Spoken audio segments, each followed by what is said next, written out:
ویسے بہت سے حضرات کے علم میں ہوگا اخباری اطلاع کی بنیاد پر کہ میری آج کی گفتگو کا موضوع ہے توبہ کی عظمت اور اس کی تاثیر۔ اس کا پس منظر یہ ہے کہ پچھلے کئی مہینوں سے میری تقریر جو ہے وہ جو اس وقت عالمگیر حالات ہیں اور جو امت کو خطرات درپیش ہیں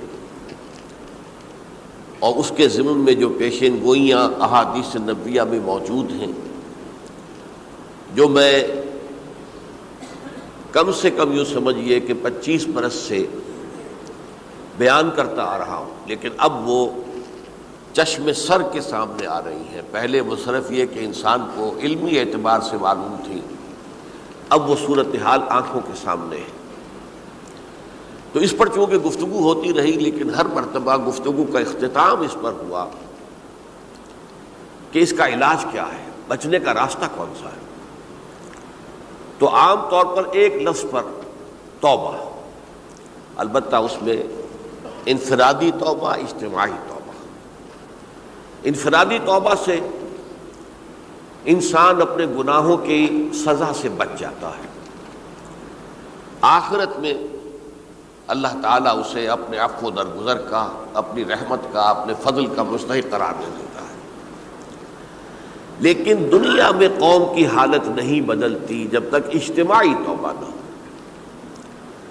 اس اجتماعی توبہ کے ضمن میں مختصراً تو میں نے کچھ باتیں عرض کی ہیں، لیکن پھر بھی چونکہ ہر مرتبہ گفتگو کے اختتام پر یہ بات آتی تھی اور وقت ختم ہو رہا ہوتا تھا، لہذا اس کے بارے میں تفصیل سے گفتگو نہیں ہو سکتی۔ تو آج میں نے طے کیا کہ جو حالات ہیں وہ تو اب سامنے آ رہے ہیں۔ جو سلسلہ شروع ہو گیا ہے عراق میں، جس کے بارے میں شیرون صاحب یہ کہہ چکے ہیں کہ عنقریب عراق پر ہمارا قبضہ ہوگا، یعنی امریکہ کا نہیں، اسرائیل کا قبضہ ہوگا۔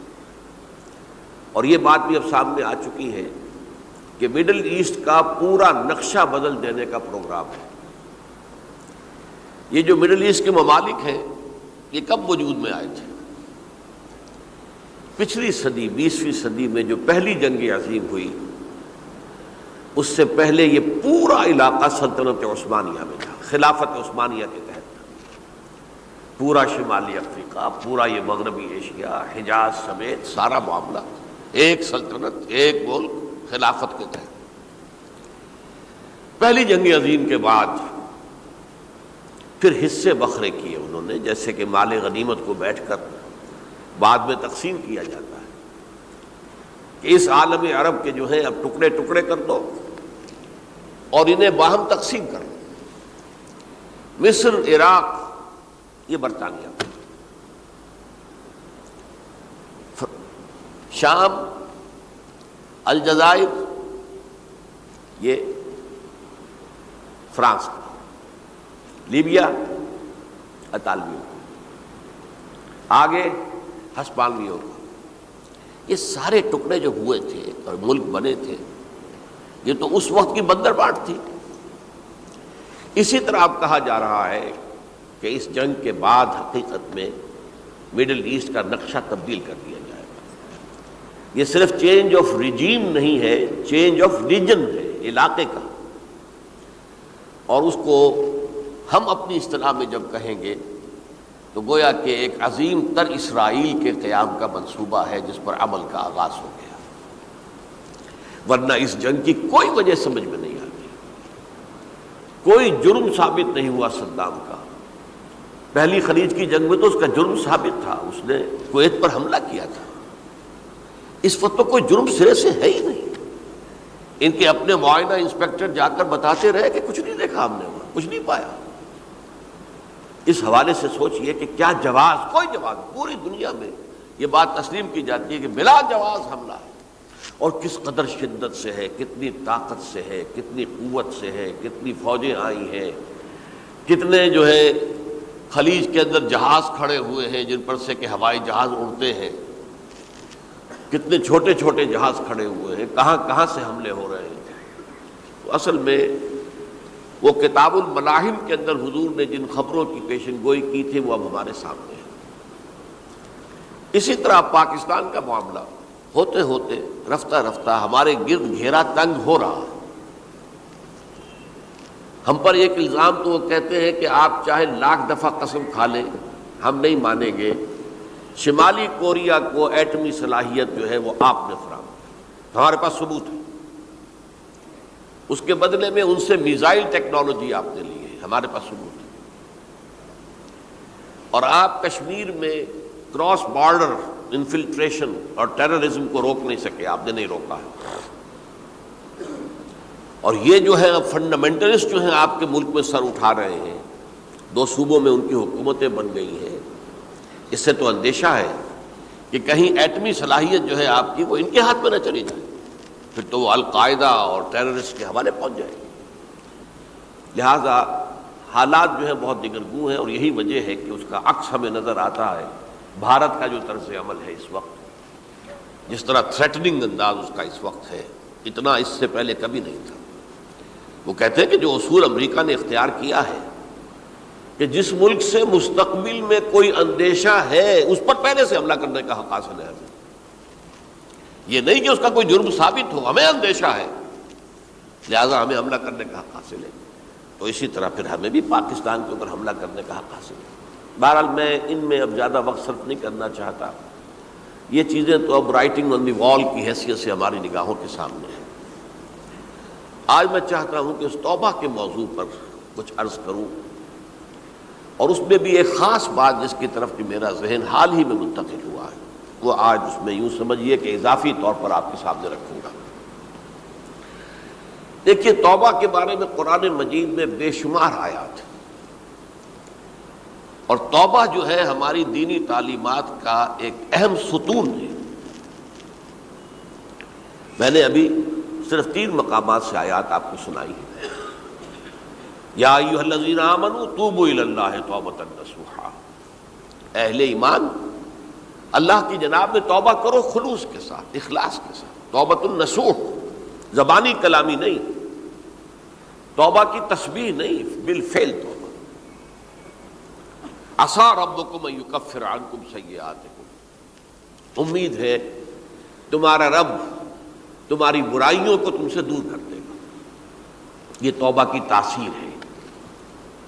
اگر آپ کے اخلاق اور کردار میں کوئی غلط شے شامل تھی، اللہ تعالیٰ آپ کے کردار کے دامن کو دھو دے گا، اور آپ کے اعمال نامے میں اگر دھبے لگے ہوئے تھے تو اللہ تعالیٰ ان دھبوں کو بھی دھو ڈالے گا۔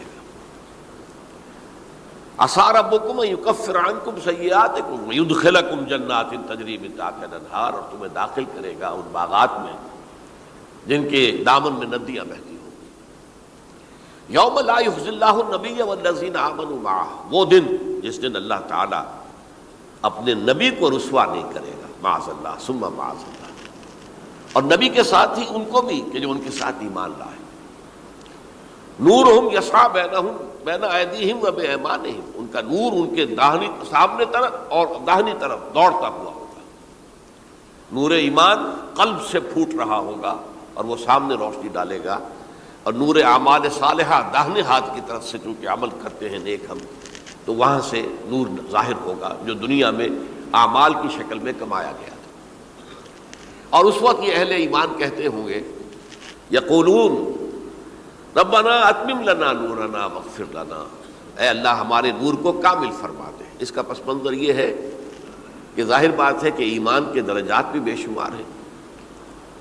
کہاں ابو بکر صدیق کا ایمان، کہاں ایک عام صحابی کا ایمان، کہاں ہم جیسے غیر صحابہ عام مسلمانوں کا ایمان، کہ نسبت خاک رابع عالم پاک، اسی نسبت سے اس نور کی انٹینسٹی ہوگی۔ حضور نے فرمایا کچھ لوگوں کا نور تو اتنا ہوگا کہ وہ مدینے سے صنعاء تک اس کی روشنی پہنچ رہی ہوگی، یمن کے دارالحکومت تک، اور کچھ لوگوں کا نور اتنا ہوگا کہ صرف ان کے قدموں کے آگے روشنی ہو جائے گی، جیسے ٹارچ ہوتی ہے آپ کے ہاتھ میں۔ تو ظاہر بات ہے کہ اگر آپ کو رات کے وقت جنگل سے گزرنا ہو اور پگڈنڈی ہو کوئی اور اندھیری شب ہو، تو آپ کے لیے وہ ٹارچ بھی کس قدر بڑی غنیمت ہے کہ آدمی دیکھ لیتا ہے کہ سامنے سانپ ہے، کیا ہے، گڑھا ہے، کھائی ہے، کیا ہے۔ تو اس روز جن کو وہ ٹارچ نصیب ہو گئی وہ بھی بہت خوش قسمت۔ بہت خوش قسمت ہوں گے. لیکن ان کا کیا کہنا جن کا نور مدینے سے صنعاء تک پہنچ رہا ہو. تو جن کے نور کی یہ انٹینسٹی کم ہوگی وہ اللہ سے دعا کرتے ہوں گے ربنا اتمم لنا نورنا، پروردگار ہمارے نور کو بھی کامل کر دے. تو نے اپنے ان بندوں پر کتنا فضل کیا ہے، کتنا بڑا نور ان کو عطا کیا. اتمم لنا نورنا، ہمارا نور بھی اس کا اتمام فرما دے، تکمیل کر دے. واغفر لنا، اور یہ کیسے ہوگا؟ ایسے ہوگا کہ ہمارے گناہوں کی پردہ پوشی کر دے. گناہوں کی پردہ پوشی ہوگی تو پھر اس نور کی انٹینسٹی میں اضافہ ہو جائے. واغفر لنا انک علی کل شیء قدیر، یقیناً تو ہر شے پر قادر ہے. پھر میں نے آپ کو آیت سنائی سورہ نور کی، یہ آیت نمبر 31 بڑی طویل آیت ہے، اس کا آخری ٹکڑا ہے وَتُوبُوا إِلَى اللَّهِ جَمِيعًا أَيُّهَا الْمُؤْمِنُونَ لَعَلَّكُمْ تُفْلِحُونَ. اے ایمان والو اللہ کی جناب میں سب مل جل کر توبہ کرو تاکہ تم فلاح پاؤ. یہ گویا کہ اجتماعی توبہ کا جو میں نے آپ کے سامنے اصطلاح بیان کی ہے، یہ اس کا نقشہ ہے. اور ایک اور آیت جو میں نے آپ کو سنائی سورہ زمر کی آیت نمبر 53. بعض لوگوں پر کچھ مایوسی طاری ہو جاتی ہے، ہم اتنے عرصے سے گناہ کرتے چلے آ رہے ہیں، کیسے معافی ہوگی، کیسے ممکن ہے، کیسے چھٹکارا ملے گا. ایسے لوگوں کے لیے ان کے اطمینان کے لیے، ان کی دلجوئی کے لیے، ان کی تسلی کے لیے یہ آیت عظیم ترین آیات میں سے قرآن مجید کی. قل یا عبادی الذین اسرفوا علی انفسہم، اے نبی کہہ دیجئے اے میرے وہ بندو جنہوں نے اپنی جانوں پر ظلم کیا ہے، ظلم اٹھایا ہے، زیادتی کی ہے. تم اگر گناہ کرتے رہے ہو تو اپنی جان پر ظلم کیا ہے، میرا تو کچھ نہیں بگاڑا. اللہ تو غنی ہے، اس کی تو سلطنت میں کوئی کمی نہیں آتی. ایک حدیث قدسی میں الفاظ آئے ہیں میرے بندو اگر تم سب کے سب اولکم و آخرکم و انسکم و جنکم، تمام انس و جن اور اولین سے لے کر آخرین تک کسی بدترین انسان جیسے فاسق و فاجر ہو جائیں، سب ابلیس بن جائیں، تب بھی میری سلطنت میں کوئی کمی نہیں ہوگی. اور اگر تم سب کے سب اولین و آخرین اور انس اور جن سب مل کر جو متقی ترین انسان ہو سکتا ہے ویسے بن جاؤ، ابو بکر صدیق بن جاؤ، تب بھی میری سلطنت میں کوئی اضافہ نہیں ہوگا. تو اللہ تعالیٰ کا تو کچھ بگڑتا نہیں ہے. انسان گناہ کرتا ہے تو اپنا نقصان کرتا ہے. قل یا عبادی الذین اسرفوا علی انفسہم، کہہ دیجئے اے نبی اے میرے وہ بندو جنہوں نے اپنی جانوں پر ظلم کیا ہے، ستم کیا ہے، ظلم اٹھایا ہے، لا تقنطوا من رحمت اللہ. میں آج بعض حدیثیں اس موضوع پر آپ کو سناؤں گا، عجیب چشم کشا حدیثیں ہیں. میں نے چونکہ اس موضوع پر گفتگو کرنی تھی تو میں نے کچھ اس مرتبہ احادیث کا تفحص کیا. تو واقعہ یہ ہے کہ بعض احادیث پڑھ کر خود میری جو ہے میرے علم میں اضافہ ہوا، ادھر میری توجہ آج تک نہیں گئی تھی. لا تقنطوا من رحمت اللہ، اللہ کی رحمت سے مایوس مت ہو. ان اللہ یغفر الذنوب جميعا، اللہ تعالیٰ تمام کے تمام گناہ معاف کر دے گا.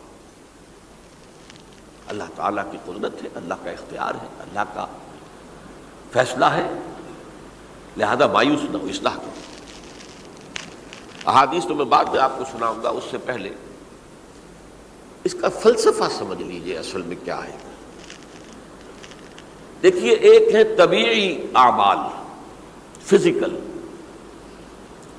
ان کا ہم دنیا میں اصول یہ دیکھتے ہیں کہ اس کے نتائج لازمی ہوتے ہیں اور ان سے چھٹکارا نہیں مل سکتا. آپ نے سنکھیا کھایا ہے تو مریں گے. چائے کھانے کے بعد آپ نے خودکشی کا ارادہ کیا، سنکھیا کھا لیا، اب چاہے آپ پر ندامت ہو، پشیمانی ہو، پریشانی ہو، توبہ کرے، آپ کو بچنے کا کوئی سوال نہیں، مرنا ہی مرنا. اتنا یہ کہ اللہ تعالیٰ جو ہے اپنی معجزانہ کسی قدرت سے اس عمل کا جو طبعی نتیجہ ہے اس کو نکلنے سے روک دے. آگ کی فطرت ہے کہ وہ جلاتی ہے، اللہ کے حکم کے تحت حضرت ابراہیم کو اس نے نہیں جلایا. یا نار کونی بردن و سلام علی ابراہیم، لیکن یہ ہمیشہ نہیں ہوتا، یہ تو ایک دفعہ ہو گیا بس. اللہ جب چاہے اب بھی کر سکتا ہے، لیکن یہ روز روز نہیں ہوتا. روز روز جو بھی فزیکل لاز ہیں وہ چل رہے ہیں. اگر وہ نہ چلے تو کوئی سائنس پاسبل ہی نہ ہو، کوئی ٹیکنالوجی ممکن ہی نہ ہو. یہ تو ان فزیکل کیمیکل لاز جو ہیں ان کا دوام ہے کہ جس کی وجہ سے یہ ساری سائنس اور ٹیکنالوجی اب کہاں سے کہاں پہنچ رہی ہے کہ عروج آدم خاکی سے انجم سہمے جاتے ہیں کہ یہ ٹوٹا ہوا تارا کہیں مہی کا عمل نہ بن جائے. تو یہ توبہ جو ہے فزیکل اعمال میں مفید نہیں ہے. چاہے آپ پر یہ احساس میں کیا کر بیٹھا، کیا میں نے کیا، کیوں میں نے کھا لیا، یہ سب کیا، وہ تو اب اثر کرے گا. جو اخلاقی اعمال ہیں ان کا قانون یہ نہیں ہے. اخلاقی اعمال کے نتائج ختم ہو جاتے ہیں توبہ کے ساتھ. یہ ایک بہت بڑا قانون ہے، بہت بڑا قانون. ایسا نہیں ہے کہ کسی گناہ سے انسان کی فطرت میں کوئی ایسی مستقل کجی واقع ہو جائے کہ جس کی اصلاح کی کوئی صورت ہی نہ ہو. یہ نہیں ہے. بڑے سے بڑے گناہ، بڑے سے بڑے گناہ توبہ کرو، خلوص سے دل سے کرو. جو اس کے اصول ہیں، جو اس کے قواعد ہیں، جو اس کے ضوابط ہیں، جو اس کی شرائط ہیں، ان کو پورا کرو. تو بڑے سے بڑے اعمال، برے سے برے اعمال، میں حدیثیں آج آپ کو سناؤں گا، حیران کو. کیونکہ عام طور پر یہی ہوتا ہے کہ مواعظ میں چونکہ لوگوں کو اصلاح کی ترغیب دلانی ہوتی ہے تو وہ جو انذار کا پہلو ہے اسے زیادہ نمایاں کیا جاتا ہے. اللہ کی طرف سے شدید ذو انتقام، اللہ انتقام لینے والا ہے، اللہ سزا دینے والا ہے. لیکن یہ دوسرا پہلو جو ہے وہ بھی اپنی جگہ پر بہت اہمیت کا حامل ہے کہ طبیعی اعمال کے نتائج اور عواقب اور اخلاقی اعمال کے نتائج و عواقب یہ ایک جیسے نہیں ہیں. اب اس معاملے میں تاریخ مذاہب عالم میں جو بہت بڑی غلطی ہوئی، بہت بڑی غلطی ہوئی، بہت بڑی غلطی ہوئی. تورات میں حضرت آدم اور حوا علیہ السلام سے جو غلطی اور خطا ہو گئی تھی، آپ اندازہ کیجئے کیا مقام اللہ نے عطا کیا تھا. سارے فرشتوں کو ان کے سامنے سجدہ کروا دیا تھا اور ایک ہی حکم تو دیا تھا نا کہ اس درخت کے قریب نہ جانا. اور تو ابھی کوئی شریعت نہیں تھی، کوئی لمبے چوڑے احکام نہیں تھے. کھاؤ جہاں سے چاہو، اس ایک درخت کے پیچھے پاس نہ جانا. وَلَا تَقْرَبَا هَٰذِهِ الشَّجَرَةَ فَتَكُونَا مِنَ الظَّالِمِينَ. اور وہی کام کر بیٹھے حضرت آدم اور حضرت حوا علیہ السلام. کتنا بڑا گناہ، کتنا بڑا گناہ، کتنا بڑا گناہ. لیکن قرآن نے وضاحت کر دی کہ آدم نے توبہ کی، اللہ نے معاف کر دیا. اللہ تعالیٰ سے کلمات سیکھے. ندامت دل میں پیدا ہو گئی حضرت آدم کو، لیکن الفاظ نہیں تھے. کن الفاظ میں اللہ سے معافی مانگوں، مجھ سے خطا ہو گئی، بہت بڑی غلطی ہو گئی. وہ الفاظ بھی اللہ نے سکھائے. فَتَلَقَّىٰ آدَمُ مِن رَبِّهِ كَلِمَاتٍ. یہ ہے جس میں کہ وہ علامہ اقبال کا ایک شعر ہے ان کے نوجوانی کے دور کا، جس پر میں بھول رہا ہوں کہ داغ دہلوی تھے یا کوئی اور تھے کہ جنہوں نے علامہ سے کہا تھا میاں اس عمر میں اور یہ شعر. اس بڑی محفل میں بات آئی تھی کہ موتی سمجھ کے شان کریمی نے چن لیے قطرے جو تھے میرے عرق انفعال کے. انفعال کہتے ہیں عربی میں پشیمانی، شرمندگی. اور عام طور پر جب کسی انسان پر پشیمانی اور شرمندگی طاری ہوتی ہے تو پیشانی جو ہے اس پر کچھ پسینہ سے آتا ہے. تو قطرے جو تھے میرے عرق انفعال کے موتی سمجھ کے شان کریمی نے چن لیے. اللہ کی نگاہ میں ان کی اتنی قیمت، ان کی اتنی وقت میرے بندے نے پشیمانی اختیار کی ہے، اپنے اس غلط کام کے اوپر اسے رنج اور افسوس ہو رہا ہے. تو اللہ کی نگاہ میں اس کی یہ عظمت ہے، یہ قدرت ہے. تو اللہ تعالیٰ نے جب حضرت آدم کے دل میں وہ پشیمانی پیدا ہو گئی تو الفاظ نہیں تھے. کن الفاظ میں؟ ہم کہتے ہیں نا کہ مجھے سمجھ نہیں آ رہا کہ میں کس منہ سے آپ سے بات کروں، میری یہ حیثیت نہیں ہے، میں کن الفاظ میں اپنی جو ہے خطا کا اعتراف کروں. تو اللہ نے وہ کلمات خود سکھا دیے، فتلقى آدم من ربہ کلمات فتاب علیہ انہ هو التواب الرحیم۔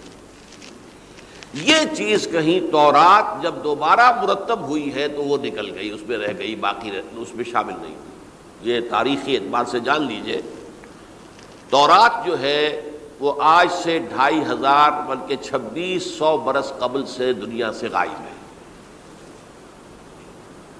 یہ تورات کا جو نسخہ تھا یروشلم میں 587 قبل مسیح میں جب نبوکدنضر نے، شاید آج کل آپ دیکھ رہے ہوں، یہ عراق کی جنگ میں عراق کے جو خاص ڈویژنز ہیں عراقیوں کے ریپبلکن گارڈز کے، ان میں سے ایک کا نام جو ہے وہ نبوکدنضر ڈویژن ہے، ایک کا حمورابی ڈویژن ہے۔ حمورابی جو ہے عراق کا بہت پرانا بادشاہ تھا، اور تاریخ انسانی میں سب سے پہلا قانون اس نے مرتب کیا تھا، حمورابی۔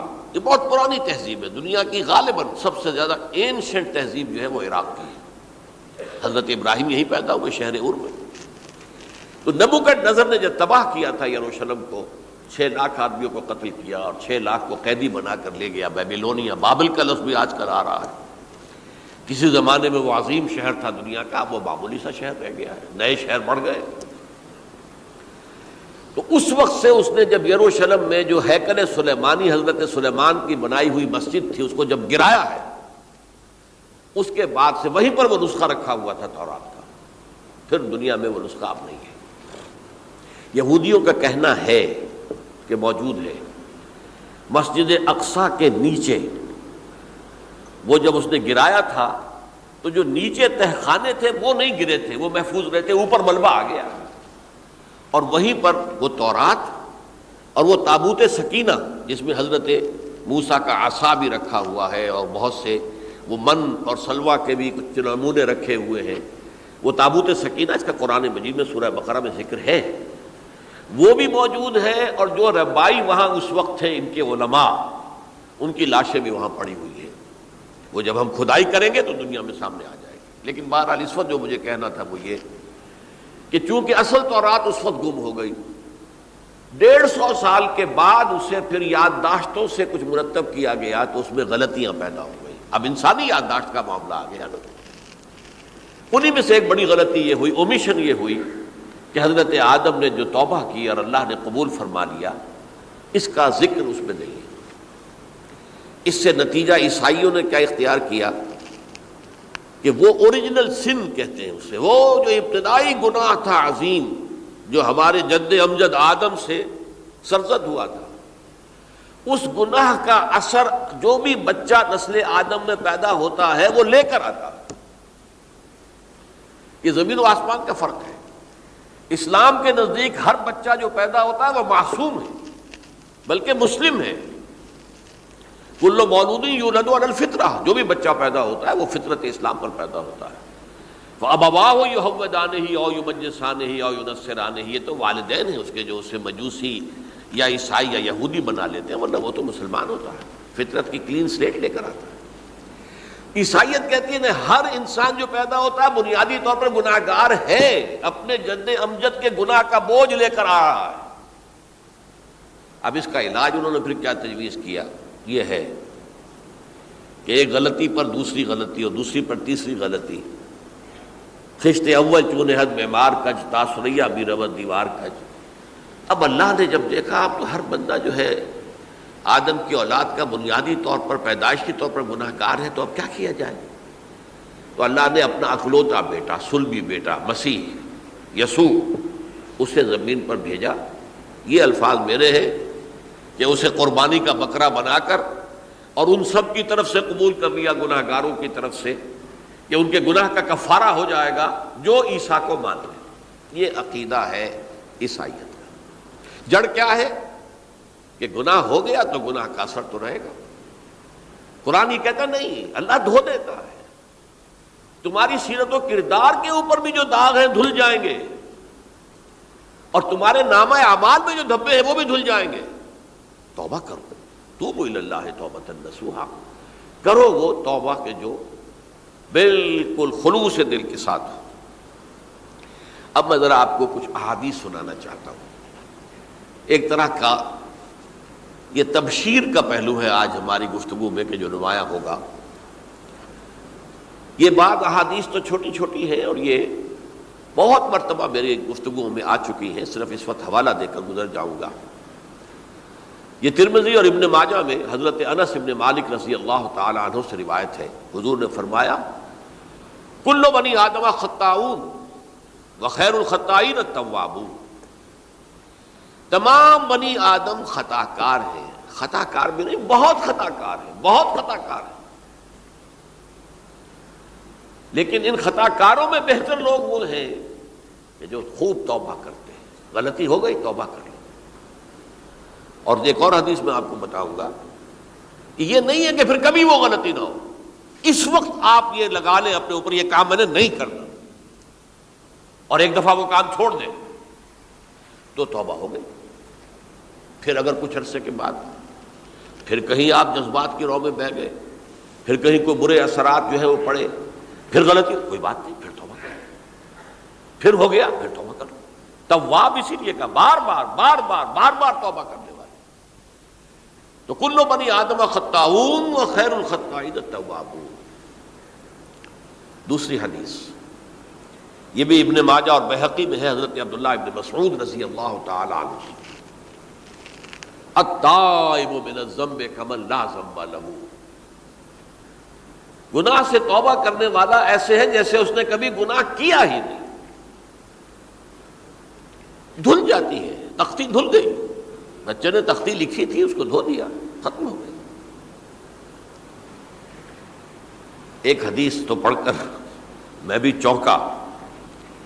یہ اصل میں اسلوب ہے بیان کا، بتانے کے لیے کہ تمہارے دلوں کے اندر مایوسی کا غلبہ نہ ہو جائے.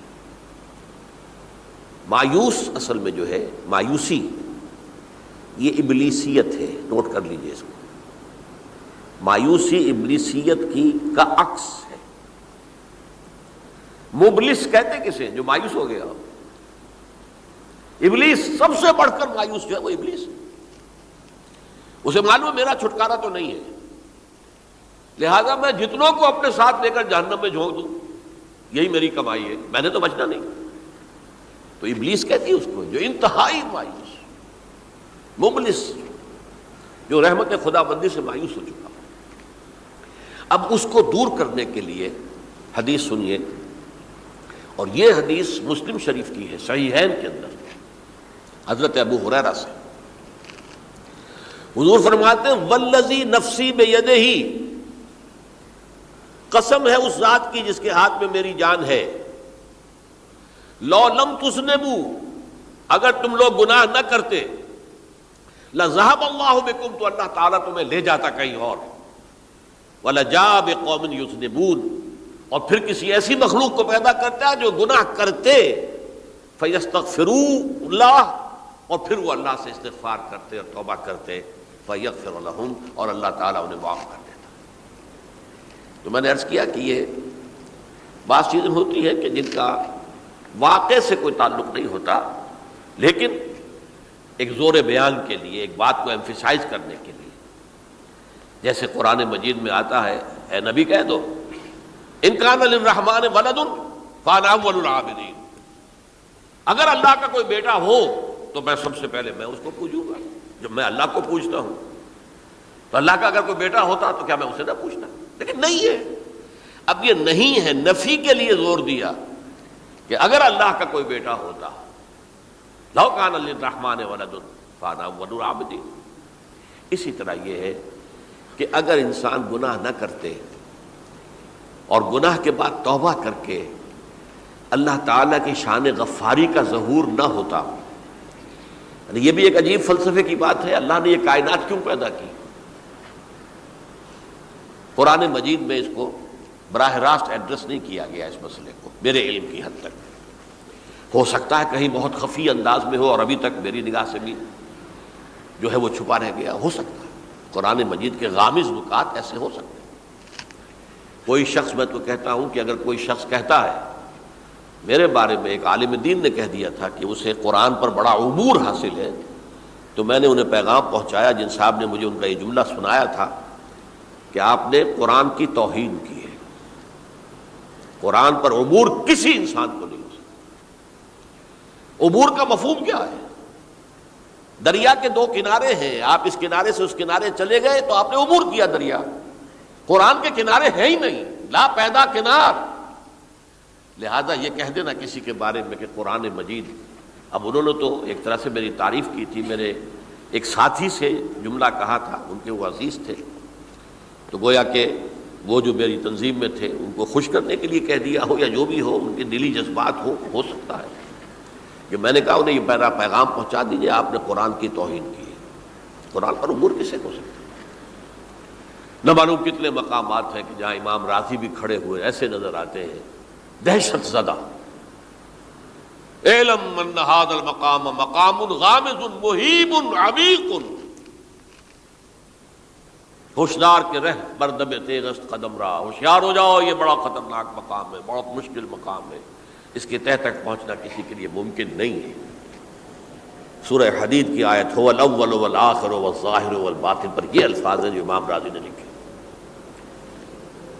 تو اس لیے میں آپ سے عرض کر رہا ہوں کہ یہ کہنے کا انداز ہے، والذی نفسی بیدہ لو لم تذنبوا، اس ہستی کی قسم جس کے ہاتھ میں میری جان ہے، اگر تم گناہ نہ کرتے، تو میں عرض کر رہا تھا تو اللہ کی شان غفاری کیسے ظاہر ہوتی؟ اللہ نے کائنات کیوں پیدا کی؟ کنت کنزا مخفیا فاحببت ان اعرف فخلقت الخلق۔ محدثین کرام اگرچہ اس حدیث کی سند کو پختہ نہیں مانتے، لیکن اکثر مفسرین نے اس کو تسلیم کیا ہے۔ علامہ آلوسی نے تسلیم کیا کہ میں ایک چھپے ہوئے خزانے کے مانند تھا۔ اب خزانہ کہیں پڑا ہے، اس کا کیا حاصل کیا ہے؟ وہ تو کہیں کھلے، کسی کے پاس جائے، کوئی اسے فائدہ اٹھائے تب تو کوئی فائدہ ہوا نا۔ تو کنت کنزا مخفیا، میرے اندر طاقت تھی، قوت تھی، خلاقی تھی، میری شان ساری میرے اندر ہی اندر تھی نا۔ کنت کنزا مخفیا فاحببت ان اعرف، تو میں نے یہ چاہا کہ مجھے پہچانا جائے۔ فخلقت الخلق، تو میں نے خلق کی تخلیق کی ہے، اب مجھے پہچانو اس کائنات کے ذریعے سے، یہ میری تخلیق ہے، آؤ دیکھو۔ ایک مصور اپنی تصویروں کی نمائش لگا، دیکھو میرے شاہکار، آؤ دیکھو، یہ میرے فن کے کمال کے نمونے، آؤ دیکھو۔ تو یہ ہے سب، دیکھو زمین آسمان، ان فی خلق السماوات والارض واختلاف اللیل والنہار والفلک التی تجری فی البحر بما ینفع الناس وما انزل اللہ من السماء من ماء فاحیا بہ الارض من بعد موتها۔ یہ ساری آیات ہیں، غور کرو۔ اور اسی لیے انسان کو پیدا کیا جس میں یہ فیکلٹی آف اپریسیشن، اللہ کے حسن و جمال و کمال کو پہچاننے کی صلاحیت ہے۔ ورنہ ظاہر بات ہے کہ یہ جمادات کیا پہچانیں گے اللہ کو، یہ پہاڑ کیا پہچانے گا اللہ کو؟ اللہ کو پہچاننے کی صلاحیت انسان میں ہے۔ تو یہ چونکہ ایک فلسفہ ہے باقاعدہ کہ اللہ نے تعالیٰ، اسی سے میں کہہ رہا ہوں اگر گناہ نہ ہوتا اور پھر توبہ نہ ہوتی اور میں اس کو معاف نہ کرتا تو میری شان غفاری کا ظہور کیسے ہوتا؟ میری شان ہے نا، غفار بھی ہوں، ستار بھی ہوں، اس کا ظہور کیسے ہوتا؟ تو والذی نفسی بیدہ لو لم تذنبوا لذهب اللہ بکم ولجاء بقوم یذنبون فیستغفروا اللہ فیغفر لهم۔ اگر تم لوگ گناہ نہ کرتے تو اللہ تمہیں ختم کر کے کوئی اور ایسی مخلوق پیدا کرتا کہ جو گناہ کرے اور پھر وہ توبہ کرے اور اللہ اسے معاف کرے۔ اسی سے ملتی جلتی ایک حدیث ہے، یہ امام احمد اور امام بہقی لائے ہیں اور اس کے راوی حضرت علی ہے رضی اللہ تعالی عنہ۔ ان اللہ یحب العبد المؤمن المفتن التواب، اللہ تعالیٰ کو بہت محبت ہے، یحب۔ اب دیکھیے ایک طرف وہ آیات ذہن میں لائیے، اللہ تعالیٰ کن سے محبت کرتا ہے؟ واللہ یحب المحسنین، یا وہ لوگ ان اللہ یحب الذین یقاتلون فی سبیلہ صفا کانہم بنیان مرصوص، اللہ محبت کرتا ہے اپنے ان بندوں سے جو اس کی راہ میں جنگ کرتے ہیں صفے باندھ کر، گویا سیسا پلائی ہوئی دیوار ہے۔ یہ ہے مثبت کام، نیک کام، محسنین، اللہ کی راہ میں قتال کرنے والے۔ یہاں اس کے برعکس کہا جا رہا ہے ان اللہ یحب، اللہ تعالیٰ محبت کرتا ہے اپنے اس بندے سے، العبد المومن، جو مومن ہو۔ اس کی ایک اور بڑی پیاری حدیث آئے گی، المفتن التواب، جو بہت فتنوں میں مبتلا ہو جاتا ہو اور پھر بہت توبہ کرتا ہو، مفتن التواب، لیکن ساتھ ہی پلٹتا ہو، رجوع کرتا ہو، پھر اللہ کے حضور میں حاضر ہوتا ہو، پھر معافی مانگتا ہو۔ اللہ تعالیٰ کو اپنا ایسا بندہ بہت پسند ہے۔ اب میں کچھ اور حدیثیں آپ کو سنا رہا ہوں۔ توبہ کا دروازہ دو اعتبارات سے کہا گیا ہے کہ ایک وقت آنے پر بند ہو جاتا ہے۔ ایک حدیث کے تو الفاظوں میں نوٹ کر کے نہیں لایا ہوں کہ اللہ تعالیٰ نے توبہ کا ایک دروازہ اتنا چوڑا کھلا رکھا ہوا ہے کہ جس کو عبور کرنا جو ہے وہ سال ہا سال میں ممکن ہو، اور یہ بند نہیں ہوتا جب تک کہ سورج مغرب سے طلوع نہ ہو جائے۔ یہ قیامت کی جو آخری، قریب قیامت کی جو آخری نشانیاں ہیں ان میں سے وہی حدیث میں آپ کو سنا رہا ہوں، عن ابی ہریرہ رضی اللہ تعالی عنہ، اور یہ مسلم شریف کی روایت ہے، من تاب قبل ان تطلع الشمس من مغربها تاب اللہ علیہ، سورج کے مغرب سے طلوع ہونے سے قبل تک جو لوگ توبہ کریں گے اللہ تعالیٰ ان کی توبہ قبول کر لے گا۔ البتہ جب وہ قیامت کی وہ نشانی ظاہر ہو جائے کہ سورج مغرب سے طلوع ہو رہا ہے، اب دروازہ توبہ کا بند ہے۔ اب اس کے بعد اگر توبہ کوئی کرتا ہے تو اللہ تعالیٰ اس کی توبہ کو قبول نہیں کرے گا۔ یہ تو اجتماعی سطح پر ہوئی۔ انفرادی سطح پر عن عبداللہ ابن عمر رضی اللہ تعالی عنہما عن النبی صلی اللہ علیہ وسلم قال ان اللہ عز وجل یقبل توبۃ العبد ما لم یغرغر۔ یہ ترمذی میں ہے، حضرت عبداللہ ابن عمر رضی اللہ تعالی عنہما سے، کہ اللہ تعالیٰ اپنے بندے کی توبہ قبول کرتا ہے جب تک کہ وہ، جسے ہم کہتے ہیں گھنگرو نہ بولنے لگے حلق کے اندر، جبکہ نزع، عالم نزع ہو اور جان جو ہے وہ آ کر پھر یہاں اٹکتی ہے، تو اس وقت تک دروازہ کھلا ہے توبہ کا۔ لیکن جب یہ شکل ہو گئی تو دروازہ بند ہے۔ یہ انفرادی سطح پر ہو گیا، جب آپ کے موت کے آثار اتنے واضح ہو گئے کہ اب جا رہے ہیں، اب توبہ کریں گے تو توبہ قبول نہیں ہوگی۔ اجتماعی سطح پر جب قیامت جو ہے اس کی وہ گھڑی آ گئی کہ سورج مغرب سے طلوع ہو گیا، اب توبہ کا دروازہ بند۔ ایک اور حدیث ہے جو میں نے بہت مرتبہ اس کا ترجمہ تو آپ کو بہت دفعہ سنایا ہے، آج میں چاہتا ہوں اس کو پورے متن کے ساتھ آپ کے سامنے رکھوں۔ یہ حضرت انس بن مالک رضی اللہ تعالی عنہ سے مروی روایت ہے، جو حضور کے خادم خاص تھے، اور یہ متفق علیہ بھی ہے، یعنی بخاری میں بھی ہے، مسلم میں بھی ہے، لیکن تھوڑا سا فرق ہے الفاظ کا۔ تو جو مسلم شریف کی روایت ہے اس کے الفاظ کیا ہیں؟ للہ اشد فرحا بتوبۃ عبدہ حین یتوب الیہ، جان لو اللہ تعالیٰ کو زیادہ خوشی ہوتی ہے اپنے کسی گناہ گار بندے کی توبہ سے جب کہ وہ توبہ کرتا ہے۔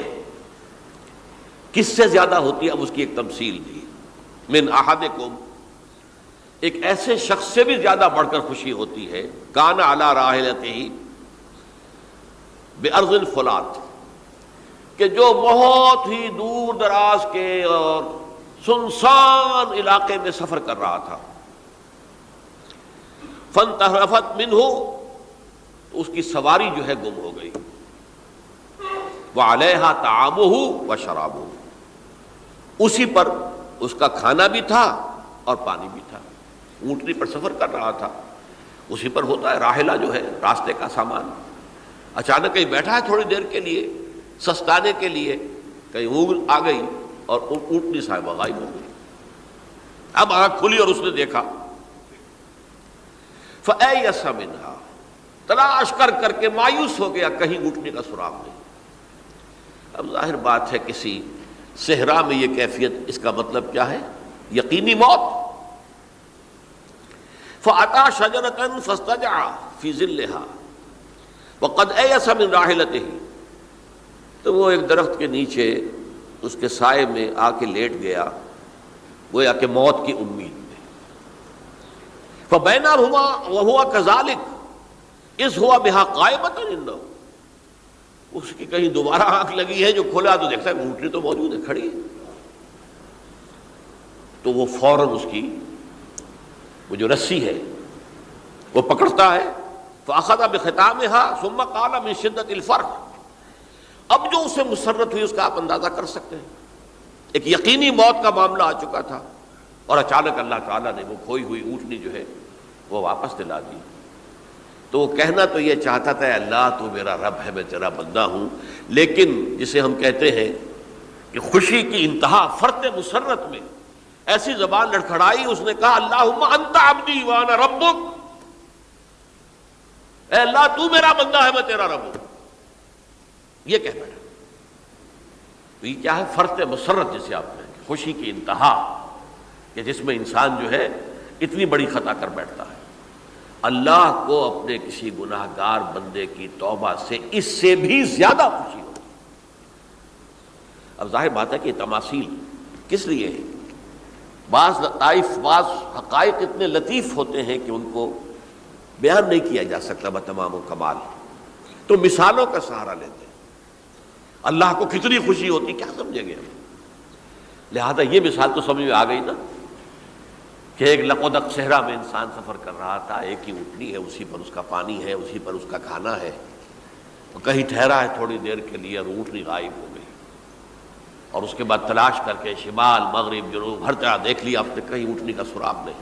اب موت کے انتظار میں لیٹ گیا کہ اچانک دیکھتا ہے کہ اونٹنی موجود ہے، تو وہ اس شدت فرح میں یہ کہہ بیٹھتا ہے اللہم انت رب انت عبدی وانا ربک انا للہ و انا الیہ راجعون۔ اب دیکھیے ایک حدیث وہ آ رہی ہے، اور اس کو یوں سمجھیے، اللہ تعالیٰ نے جو انسان پیدا کیے ہیں ان کے مزاج مختلف ہیں۔ ان میں کچھ لوگ ہوتے ہیں جو قوی ہوتے ہیں ارادے کے، جو فیصلہ کر لیا ڈٹ گئے۔ کچھ لوگوں میں وہ قوت ارادی اتنی مضبوط نہیں ہوتی، وہ ادھر ادھر سوچتے رہتے ہیں۔ کچھ لوگ جسمانی طور پر بہت توانا ہوتے ہیں، کچھ لوگ جسمانی طور پر پیدائشی طور پر کمزور ہوتے ہیں۔ تو اگر کوئی قوت ارادی کمزور رکھنے والا شخص ہے، وہ بھی تو اللہ کی تخلیق ہے، اللہ کا بندہ ہے، خطاؤں کا ظہور ہو جاتا ہے، توبہ کرتا ہے، پھر کچھ عرصے کے بعد پھر خطا کا ظہور ہو جاتا ہے، پھر توبہ کرتا ہے، تو ہم تو یہ سمجھیں گے کہ ایک حد کے بعد پھر اس کی توبہ قبول نہیں ہونی چاہیے۔ لیکن حدیث سنیے، وعن ابی ہریرہ رضی اللہ تعالی عنہ قال قال رسول اللہ صلی اللہ علیہ وسلم ان عبدا اذنب ذنبا، یقیناً ایک بندہ جو ہے وہ ایک گناہ کرتا ہے، فقال، پھر وہ کہتا ہے رب، اے میرے پروردگار، اذنبت فاغفر لی، مجھ سے گناہ ہو گیا ہے، مجھے معاف فرما دے۔ فقال ربہ، تو پروردگار یہ کہتا ہے اعلم عبدی ان لہ ربا یغفر الذنب ویاخذ بہ، میرا یہ بندہ یہ جانتا ہے کہ اس کا ایک رب ہے جو گناہ معاف بھی کر سکتا ہے اور سزا دے بھی سکتا ہے۔ کیا معنی ہوئے؟ گناہ اس نے کیا ہے لیکن جانتا ہے اللہ کو کہ وہ معاف بھی فرما سکتا ہے، تبھی تو وہ اللہ سے معافی کی درخواست کر رہا ہے۔ اس کے اس جاننے کی بنیاد پر، اس کے اس علم کی بنیاد پر، اس کے اس ایمان کی بنیاد پر فرمایا غفرت لعبدی، میں نے اپنے بندے کو معاف کر دیا۔ ثم مکث ما شاء اللہ، پھر وقت گزرا جتنا کہ اللہ نے چاہا، ثم اذنب ذنبا، پھر اس سے گناہ ہو گئے، فقال رب اذنبت ذنبا فاغفر، پھر کہتا ہے پروردگار مجھ سے گناہ ہو گیا، پھر مجھے معاف فرما دے۔ فقال ربہ، اللہ فرماتا ہے عالم عبدی ان لہ ربا یغفر الذنب ویاخذ بہ، میرا بندہ ہے نا جو جانتا ہے کہ اس کا ایک رب ہے، ایمان باللہ اس کے اندر ہے، تبھی تو پکار رہا ہے، اور یہ بھی جانتا ہے کہ وہ گناہ معاف بھی کر سکتا ہے اور چاہے تو پکڑ بھی سکتا ہے، سزا بھی دے سکتا ہے۔ تو فرمایا، اللہ تعالیٰ فرماتے ہیں تو میں نے فرمایا کہ میں نے معاف کر دیا. ثم مکث ما شاء اللہ، پھر ایک عرصہ گزرا اس کے بعد. ثم اذنب ذنبا، پھر اس نے گناہ کیا. قال رب اذنبت ذنبا آخر، اس نے کہا پروردگار میں نے تو پھر ایک اور گناہ کر دیا، فاغفر لی، مجھے بخش دے. فقال اعلم عبدی ان له ربا یغفر الذنوب ویأخذ به، میرا بندہ جانتا ہے نا کہ اس کا ایک رب ہے جسے وہ پکار رہا ہے، کہ اور وہ جانتا ہے کہ اسے اختیار حاصل ہے کہ چاہے تو بخش دے اور چاہے تو پکڑ لے. اس کے اس علم، اس ایمان کی بنیاد پر میں نے اسے معاف کر دیا. ایک اور حدیث، میں نے چونکہ اس گفتگو کے لیے ان احادیث کا تفحص کیا ہے، یہ تو بہت ہیں حدیثیں، میں نے ان میں سے کچھ چنی ہیں. ہمارے بعض واعظ ناصح وہ بھی کسی شخص کو روکتے رہے، برائیوں سے روکتے رہے، نہیں رکتا تو کہیں غصے میں آ کے اللہ تجھے کبھی معاف نہیں کرے گا. یہ کتنا بڑا جرم ہے، اس کا اندازہ کیجئے اس حدیث سے. تم میرے بندے کو میری رحمت سے مایوس کر رہے ہیں، کتنا بڑا جرم ہے، اس کا اندازہ کیجئے. یہ مسلم شریف کی روایت ہے عن جندب، حضرت جندب رضی اللہ تعالی عنہ سے، ان رسول اللہ صلی اللہ علیہ وسلم حدث، کہ اللہ کے رسول صلی اللہ علیہ وسلم نے ایک واقعہ بیان کیا. ان رجلا قال، کہ ایک شخص نے یہ کہا، واللہ لا یغفر اللہ لفلان، کہ خدا کی قسم اللہ تعالیٰ فلاں شخص کو کبھی معاف نہیں کرے گا. وَأَنَّ اللَّهَ تَعَالَى قَالَ، اس پر اللہ تعالیٰ نے یہ فرمایا، مَنْ ذَا الَّذِي يَتَعَالَّىٰ عَلَيَّ، یہ کون ہے جو میرے اوپر حکومت کرنے والا آ گیا، جو میری طرف سے حکم لگا رہا کہ میں کبھی معاف نہیں کروں گا. مَنْ ذَا الَّذِي، کون ہے وہ شخص، الَّذِي يَتَعَالَّىٰ عَلَيَّ اَنِّي لَا أَغْفِرُ لِفُلَانٍ، کہ میں فلاں شخص کو کبھی معاف نہیں کروں گا. قد غفرت لفلان، اس کو تو میں نے معاف کر دیا. وَأَحْبَطْتُ عَمَلَهُ، اس شخص کے تمام اعمال میں نے ضائع کر دیے کہ تم نے میرے بندے کو مایوس کیا. یہ ہے جرم کی انتہا. تو توبہ کی دعوت دیتے رہو، توبہ کے لیے لوگوں کو آمادہ کرتے رہو، توبہ جو ہے اس کے لیے ترغیب دیتے رہو. اللہ تعالیٰ معاف فرمانے والا. اب آخری حدیث سنا رہا ہوں، یہ تو بہت ہی عجیب حدیث ہے اور متفق علیہ، یہ بخاری اور مسلم دونوں میں. حضرت ابو سعید الخدری رضی اللہ تعالی عنہ جو ہے وہ اس کے راوی ہیں. حضور نے فرمایا، کان فی من کان قبلکم رجل قتل 99 نفسا، تم سے پہلے جو امت تھی بنی اسرائیل، گویا کہ ان کا ذکر ہے، اس میں ایک آدمی ایسا تھا جس نے 99 قتل کیے تھے. اب آپ اندازہ کیجئے کتنا بڑا گناہ کبیرہ ہے قتل. قرآن مجید میں آتا ہے وَكَأَنَّمَا قَتَلَ النَّاسَ جَمِيعًا، اگر ایک انسان کو بھی ناحق قتل کر دیا گیا تو یہ ایسی ہے گویا کہ اس نے پوری نوع انسانی کو قتل کر دیا. اس نے 99 قتل کیے. فَهَلْ لَهُ مِن تَوْبَةٍ، پھر اس کے بعد یہ ہوا کہ اس کے اندر توبہ کا جذبہ پیدا ہوا. فَسَأَلَ عَنْ أَعْلَمِ أَهْلِ الْأَرْضِ، تو اس نے پھر سوال کیا، لوگوں سے پوچھا کہ زمین میں رہنے والوں میں کون سب سے بڑا عالم ہے. فَدُلَّ عَلَىٰ رَاهِبٍ، تو اسے بتایا گیا فلاں راہب فلاں جگہ پر ہے، وہ بہت نیک ہے، بڑا عالم ہے. فَأَتَاهُ، وہ اس کے پاس آیا. فَقَالَ أَنَّهُ قَتَلَ 99 نَفْسًا فَهَلْ لَهُ مِن تَوْبَةٍ، انہوں نے کہا دیکھیے راہب صاحب، میں نے 99 انسان قتل کیے، اب مجھے یہ بتائیے کہ میرے لیے توبہ کا کوئی امکان ہے. فقال لا، اس نے کہا نہیں. فقتلہ، اس نے اس کو بھی قتل کر دیا. فکمل بہ 100، اپنی سینچری مکمل کر لی، مطلب 99 کے بعد ایک کی کسر تھی، اس کو بھی قتل کیا، 100 پورے کر لیے. ثم سأل عن عالم اہل الارض، پھر اس نے پوچھا کوئی اور، کوئی بڑے عالم انسان ہو. فدل علی رجل عالم، پھر اس کی رہنمائی کی گئی ایک بڑے عالم شخص کی طرف. فقال انه قتل 100 نفس، تو اس نے وہاں جا کر کہا کہ میں 100 انسان ہلاک کر چکا ہوں، قتل کر چکا ہوں. فَهَلْ لَهُ مِن توبہ، میرے لیے توبہ کا کوئی امکان ہے؟ فَقَالَ نَعَمْ، اس نے کہا کیوں نہیں، 100 قتل کیے تب بھی کیا ہے، توبہ کا راستہ دروازہ کھلا ہوا ہے، مَا لَمْ يُغَرْغِرْ، جب تک کہ وہ گھنگرو نہیں بج رہا اس وقت تک تمہارے توبہ کا دروازہ کھلا ہوا ہے۔ فرمایا نعم وَمَن يَحُولُ بَيْنَهُ وَبَيْنَ التَّوْبَةِ، تمہاری توبہ کے درمیان اور تمہارے درمیان کون حائل ہو سکتا ہے، توبہ کا دروازہ کھلا ہے۔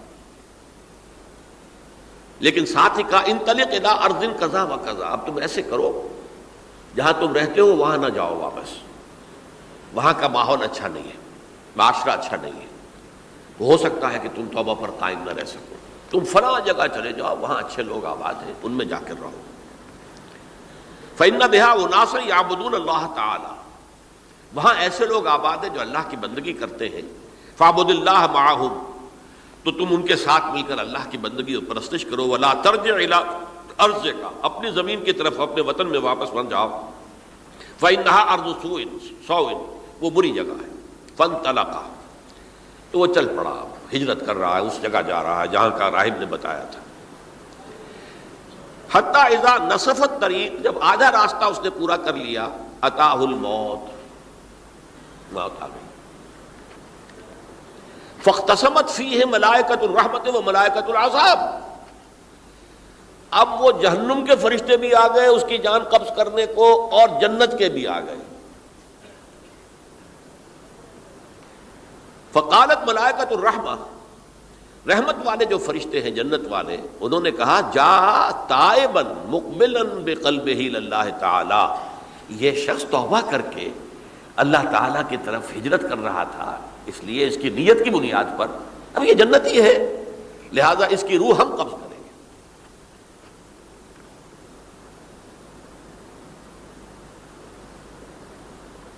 وقالت الملائکۃ العذاب، اور وہ جو عذاب والے فرشتے ہیں وہ کہیں گے انہ لم یعمل خیرا قط، اس نے توبہ کے بعد کوئی نیک عمل تو کیا ہی نہیں، تو کس بنیاد پر اس کو تم جنت میں لے جاؤ گے، اس کو تو دوزخ میں جانا چاہیے۔ فاتاہ ملک فی صورت آدمی، تو ان کے پاس اللہ نے ایک اور فرشتے کو بھیج دیا آدمی انسانی شکل کے اندر، فجعلوہ بینہم، تو ان فرشتوں نے کہا بھائی ہمارا فیصلہ کرا دو، اس کی روح ہم لینا چاہتے ہیں یا ہم لینا چاہتے ہیں، انہیں حکم بنا لیا۔ فقال قیسوا ما بین الارضین فإلی ایتہما کان اقرب، کہ تم فاصلہ ناپ لو جہاں سے وہ چلا ہے اور جہاں جا رہا تھا، اور یہاں اس کی موت ہو رہی ہے، تو کون سا فاصلہ زیادہ ہے۔ جب ناپا گیا، بلکہ ایک حدیث میں آتا ہے کہ اس پر اللہ نے زمین کو جو ہے حکم دے دیا، ایک طرف والی زمین تو سکڑ جا، دوسری والی جو ہے تو پھیل جا، تاکہ وہ جو جدھر جو جا رہا تھا وہ زیادہ قریب ہو جائے بنسبت اس کے کہ جہاں سے وہ چلا تھا۔ تو اس فیصلے پر پھر جو فرشتے تھے جو کہ رحمت کے فرشتے تھے، وہ اس بندے کو لے گئے جنت کے اندر۔ یہ ہے توبہ کی عظمت اور اس کی تاثیر۔ اب آئیے اجتماعی توبہ کا طریقہ کار جو میں نے بہرحال بیان کیا ہے۔ پہلے افراد توبہ کریں اور صحیح توبہ کریں۔ صحیح توبہ کیا ہے؟ ہماری زندگیوں میں کوئی حرام شے ہے فوراً نکال باہر کریں، ہماری معاشرت میں اور اس معاشرے میں رہتے ہوئے جو قانون ہے جس کے ہم پابند ہیں، ہم کسی زانی کو رجم نہیں کر سکتے، ناممکن ہے، یہ تو قانون ہی بنے گا تب ہوگا نہیں۔ ہم کسی چور کا ہاتھ نہیں کاٹ سکتے، تو قانون بنے گا تو ہوگا۔ تو ہم جن چیزوں پر عمل نہیں کر سکتے قانوناً، ان کے علاوہ باقی پوری شریعت جس پر عمل کیا جا سکتا اس پر عمل پیرا ہو جائے۔ سود میں بند نہیں کر سکتا، بینکوں کو میں آگ نہیں لگا سکتا، اور بینکوں کو آگ لگا دیں گے تبھی سود تو ختم نہیں ہوگا، لیکن یہ تو کر سکتا ہوں نا کہ براہ راست سود میں ملوث نہ ہوں، سود پر قرضہ لے کر اپنا کاروبار نہ چمکاؤں، نہ بڑھاؤں، سود پر قرضہ لے کر اپنے مکان نہ اونچا کروں، یہ تو کر سکتا ہوں۔ تو کم سے کم جو ڈائریکٹ کسی نے قانون نہیں بنایا کہ لازم ہے آپ پر کہ آپ سودی قرضہ لیں اور اپنی بلڈنگ عالی شان بنا لیں، کسی نے نہیں کی۔ یہ اگر کر رہے ہیں تو آپ مجرم ہیں۔ آپ کے معاشرے میں کوئی قانون نہیں بنا کہ پردہ ختم، برقع حرام، مصر یہ ترکی میں تو کر دیا گیا تھا، برقع حرام، وہاں تو سر کو اوپر جو ہے ڈھانپنا جو ہے، اسکارف لینا بھی ممنوع ہے، یہاں تو نہیں ہے۔ پھر یہاں جنہوں نے چھوڑا ہے مجرم خود ہے۔ یہاں تو اللہ کا شکر ہے کوئی ایسا مصطفیٰ کمال پیدا آج تک نہیں ہوا ہے کہ جس نے ان چیزوں کا حکم دیا۔ ہاں ترغیب ہے، ذرائع ابلاغ کے ذریعے سے، فحاشی ہے، اریانی ہے، لیکن چوز آپ خود کرتے ہیں، فیصلے کا اختیار آپ کا اپنا ہے۔ تو جن چیزوں کے اندر بھی گناہ سے بچنے کا امکان ہے اس کو عملاً ترک کیا جائے۔ اور نمبر 2، عزم مصمم کر لیا جائے کہ اللہ اب بقیہ زندگی جتنی بھی ہے اس میں اپنی توانائیاں، اپنی قوتیں، اپنی صلاحیتیں صرف کروں گا تیرے دین کی تبلیغ اور تیرے دین کے قائم کرنے کی جد و جہد۔ عزم مصمم۔ یہ لوگ اگر 14 کروڑ میں 14 لاکھ بھی ہو جائیں، بہرحال 2-4 کی توبہ کرنے سے ملک کی قسمت نہیں بدلتی۔ معتدل تعداد کے اندر جو ہے یہ لوگ اگر ایسے ہو جائیں اور پھر یہ کہ وہ مل کر اگر زور لگائیں تو واقعتاً اس ملک کے اندر شریعت اسلامی کا نفاذ ہو سکتا ہے، اللہ کا نظام قائم کیا جا سکتا ہے۔ یہ ملک بنایا اسی لیے گیا تھا۔ تو یہ توبہ کا جو ہے اجتماعی توبہ کا یہ پوری تفصیل تو میں بارہا بیان کر چکا ہوں۔ آج جو میں نے کہا تھا کہ ایک بات کی طرف میرا ذہن حالیہ منتقل ہوا ہے، اس سے پہلے نہیں ہوا۔ یہ توبہ کرنے والے لوگ جب تک 14 لاکھ نہیں ہیں، 1400 ہی ہوں، لیکن یہ اگر دعا کریں گے اللہ تعالیٰ کے خلوص کے ساتھ تو ان کی دعا قبول ہوگی۔ دعا بہت بڑی شے ہے۔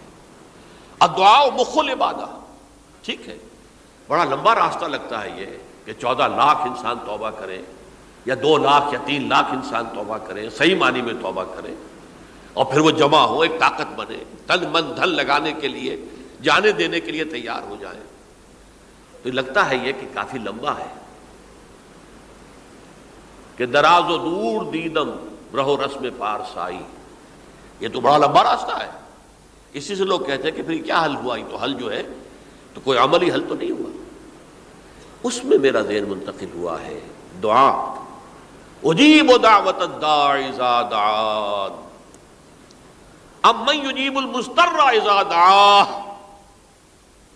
بھلا وہ کون ہے جو کسی مضطر کسے کہتے ہیں؟ ایک شخص نہایت پریشان حال ہو گیا ہو، نہایت پریشان حال، اور میں اللہ کو پکارے، پروردگار تو میری دستگیری فرما۔ اللہ کسی اور طرف مجھے کوئی توقع نہیں رہی، کوئی نہیں رہا جس سے مجھے کوئی امید ہو۔ یہ مضطر اضطرار کی حالت میں آ کر جب بالکل بے چین ہو کر اللہ کو پکارتا ہے تو اللہ اس کی دعا قبول کرتا ہے۔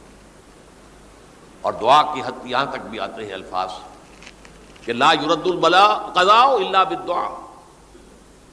تقدیر الہی کو بھی اسی لیے 2 حصوں میں تقسیم کیا گیا۔ تقدیر مبرم، ایک تو اللہ کا وہ فیصلہ ہے جو ٹل نہیں سکتا کسی صورت میں، ایک تقدیر معلق ہوتی ہے تو صحیح اللہ کا فیصلہ لیکن اس میں تبدیلی ہو سکتی ہے۔ یہ جو تقدیر معلق ہوتی ہے اس میں دعا انتہائی مؤثر شے ہے۔ لا يرد البلاء الا لا يرد القضاء الا بالدعاء۔ قضا جو ہے وہ نہیں بدل سکتی سوائے دعا کے۔ اس دعا کی تو کم سے کم ہم منادی کریں، لیکن پہلے شرط وہی ہے، ورنہ وہ دعا نہیں ہے، ورنہ وہ توبہ نہیں ہے۔ توبہ صحیح ہو، حرام سے اپنے وجود کو، اپنے گھر کو پاک کریں، اس کے بغیر کچھ نہیں۔ اس کے بغیر تو جیسے کہ کہا گیا سورہ مائدہ میں، قل یا اہل الکتاب لستم علی شیء حتی تقیموا التوراۃ والانجیل، اے نبی ان سے کہہ دیجئے اے اہل کتاب تمہاری کوئی حیثیت اللہ کی نگاہوں میں نہیں ہے، تمہاری کوئی دعا اللہ کے ہاں قابل پذیرائی نہیں ہے جب تک کہ تم تورات اور انجیل کو قائم نہیں کرتے۔ لہذا دعائیں تو نہ بنو۔ 30 لاکھ آدمی جو ہے حج کے موقع پر کیسی کیسی دعائیں مانگتے ہیں، کہاں جا رہی ہیں دعائیں؟ کہاں ہیں ان کی قبولیت کے آثار؟ توبہ صحیح ہو، اور توبہ کے بارے میں آج میں نے امکانی حد تک آپ کے سامنے آج ترغیب و تشویق کا پہلو رکھا ہے۔ مایوسی، اس کو کہا بھی جاتا ہے مایوسی کفر ہے، اور میں نے آپ سے کہا آج کہ لا تقنطوا من رحمت اللہ ان اللہ یغفر الذنوب جميعا، 99 قتل کیے ہوں، 100 قتل کیے ہوں، تب بھی توبہ کرو گے تو اللہ توبہ قبول فرمائے گا، اور کس شان کے ساتھ قبول فرمائے گا اس حدیث کے اندر آیا، متفق علیہ حدیث صحیح بخاری اور صحیح مسلم کے اندر ہے۔ تو اگر ہم اس توبہ کی منادی کریں نمبر 1، اور جو لوگ توبہ کریں صحیح معنی میں، ایک طرف تو وہ جد و جہد شروع کر دیں اللہ کے دین کے قائم کرنے کی جد و جہد، اس میں پیچھے نہ رہیں، لیکن اس اثناء میں جو دعائیں وہ کریں گے، اللہ تو نے یہ ملک ہمیں عطا کیا تھا، ہم نے اپنے زور بازو سے اسے نہیں حاصل کیا، یہ سلطنت خدا داد پاکستان ہے، اور اے اللہ اے خاص ہے خاصان رسول وقت دعا ہے، امت پہ تیری آ کیا جب وقت پڑا ہے۔ میں اپنے احساسات جو ہیں آپ کے سامنے الفاظ میں بیان نہیں کر سکتا۔ یہ جب یروشلم کی تباہی ہوئی تھی جس کا میں نے ذکر کیا ہے، 6 لاکھ انسان قتل ہوئے تھے، اور 6 لاکھ کو نبوکدنضر جو تھا وہ ہانک کر بھیڑوں بکریوں کی طرح بیبیلونیا لے گیا تھا، اس سے پہلے کتنے ہی نبی اہل کتاب کے وہ کہتے رہے تھے کہ ہوش کرو توبہ کر لو، بلکہ ایک جگہ کے الفاظ یہ ہیں درخت کی جڑ پر کلہاڑا رکھا جا چکا ہے، اب بھی ہوش میں آ جاؤ، ہوش میں نہیں آئے۔ دنیا پرستی جو بھی ان کے نفس پرستی جو بھی ان کے اوپر مسلط ہو چکی تھی، اس نے انہیں توبہ نہیں کرنے دی، تباہی و بربادی ہو گئی۔ آج ہماری نگاہوں کے سامنے عراق کے ساتھ کیا ہو رہا ہے، بغیر اس کے کہ کوئی جرم ہو سکا، بغیر اس کے ہم تو بڑے بڑے جرم کر چکے ہیں ان کی نگاہ میں۔ نان پرولیفریشن ٹریٹی جو ہے اس کے خلاف ہمارا عمل جا رہا ہے، پوری دنیا کے اندر انہوں نے کہا کہ ہم اس کو ایٹمی صلاحیت کو نہیں پھیلنے دیں گے۔ وہ ایک خاص وقت میں افغانستان میں انہیں ہماری ضرورت تھی،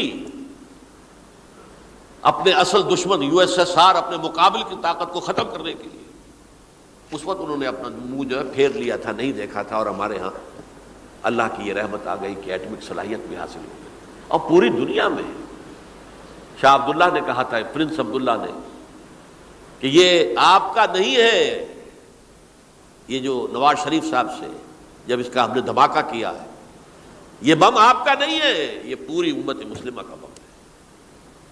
کیسے یہ برداشت کر سکتے ہیں یہودی اور یہودیوں کے اعلی کار عیسائی، خاص طور پر پروٹیسٹنٹس، ویسپ، وائٹ اینگلو سیکسن پروٹیسٹنٹس؟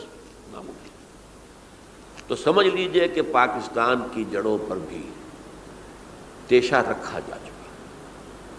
یہ میرے احساسات کی اس سے کم میں تعبیر ہو نہیں سکتی، لیکن اب بھی امکان ہے، اب بھی امکان ہے، اب بھی امکان ہے۔ توبہ کرو، توبہ کراؤ، مل جل کر طاقت بنو، کوشش کرو کہ یہاں اسلام کا نظام آ جائے، اور اس اثناء میں بھی دعا کرو اللہ تعالیٰ سے کہ اللہ ہمیں مہلت عطا فرما دے، ہمیں کچھ اور مہلت عطا فرما دے، اے اللہ ہمیں کچھ اور مہلت عطا فرما دے۔ بارک اللہ لی ولکم فی القرآن العظیم ونفعنی وإیاکم بالآیات والذکر الحکیم۔